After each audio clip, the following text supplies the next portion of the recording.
கர்த்தர் நல்லவர், பெரியவர், என்றும் மாறாதவர். இன்றைக்கும் உங்கள் வாழ்க்கையில் சிறந்தவராக இருக்கிறார். சிறப்பான காரியங்களை வாக்குத்தத்தமாக உங்கள் வாழ்க்கையில் கொடுத்திருக்கிறார். அவருடைய வாக்குத்தத்தங்கள் எல்லாம் நிறைவேறப்பட்டிருக்கிறது.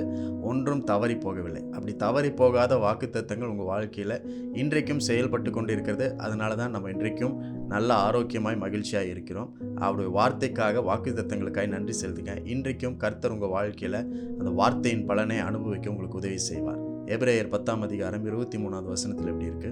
அல்லாமலும் நம்முடைய நம்பிக்கையை அறிக்கையிடுகிறதில் அசைவில்லாமல் உறுதியாயிருக்க கடவும் வாக்குத்தத்தம் பண்ணினவர் உண்மையுள்ளவராயிருக்கிறாரே, என்றும் உண்மையுள்ளவர். God's promise for us is God is faithful. தேவன் நம்மளுக்கு கொடுத்த வாக்குத்தத்தமே என்னன்னா, தேவன் உண்மை உள்ளவர்.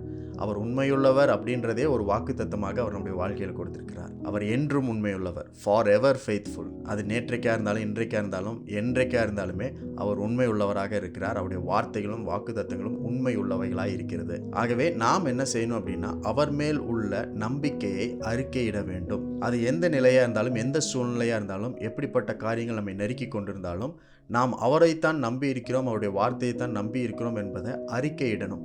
நம்ம கன்ஃபஸ் பண்ணணும், நம்ம டிக்ளேர் பண்ணணும். சில நேரங்களில் நம்முடைய நம்பிக்கையை வேறு யார் மேலேயாவது இல்லை வேறு ஏதாவது ஒரு காரியத்தின் மேலே வைப்பதற்கான சூழ்நிலைகள்லாம் ஏற்படும். அப்படிலாம் ஏற்படும் பொழுது, இல்லை தேவன் உண்மையுள்ளவராக இருக்கிறார், அவருடைய வார்த்தையின் மேலே வாக்குத்தத்தத்தின் மேலே தான் நான் நம்பி இருக்கிறேன், நம்பிக்கையாக இருக்கிறேன் என்பதை நம்ம வெளிப்படுத்தணும், நம்ம அறிக்கையிடணும் அப்படின்றது தான் அந்த வசனம் சொல்கிறது. அதை தொடர்ந்து சொல்லப்பட்டிருக்க, அசைவில்லாமல் உறுதியாக இருப்போம். நாம் அசையக்கூடிய, உறுதி இல்லாமல் இருக்கக்கூடிய நிலைகள்லாம் வரும். சில நேரங்களில் ஆண்டவர் மேலே நம்பிக்கை வைக்கிறதை பார்க்கிலும் இதன் மேலே நம்பிக்கை வச்சா நல்லது, இந்த பொருள் மேலே நம்பிக்கை வச்சா, இந்த காரியத்தின் மேலே, இந்த பலன் மேலே, இந்த வருமானத்தின் மேலே, இந்த வேலையின் மேலே நம்பிக்கை வச்சா நல்லது அப்படின்ற ஒரு சில காரியங்கள் நம்முடைய வாழ்க்கையில் தென்படும், தோன்றும்.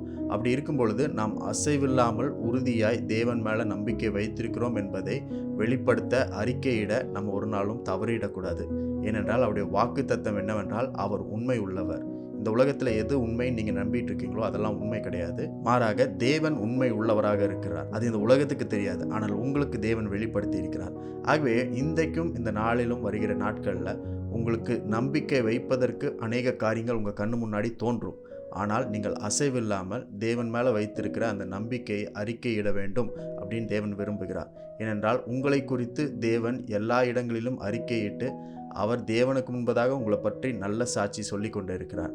அதனால் இயேசு உங்களுக்காக எப்படி பரிந்து பேசி உங்கள் மேலே நம்பிக்கை வச்சிருக்கிறாரோ, அதே போல் அவருடைய வாக்குத்தத்தத்தின் மேலே நீங்கள் நம்பிக்கை வச்சு அவரை அறிக்கையிடும்படிக்கு தேவன் உண்மையுள்ளவராக இருக்கிறார் என்பதை சொல்லும்படிக்கு உங்களை ஏற்படுத்தி இருக்கிறார். தேவன் என்றும் உண்மையுள்ளவராக இருக்கிறார். ஆகவே அவருடைய உண்மையுள்ள வார்த்தைகளை நீங்கள் பிடித்து கொள்ளுங்கள். இன்றைக்கும் ஒரு உண்மையுள்ள நாளாக, ஒரு வாக்குத்தத்தத்தின் நாளாக, வாக்குத்தத்தம் நிறைவேறின நாளாக ஆண்டவர் உங்களுக்கு கொடுத்திருக்கிறக்காக அவருக்கு நன்றி செலுத்துங்க.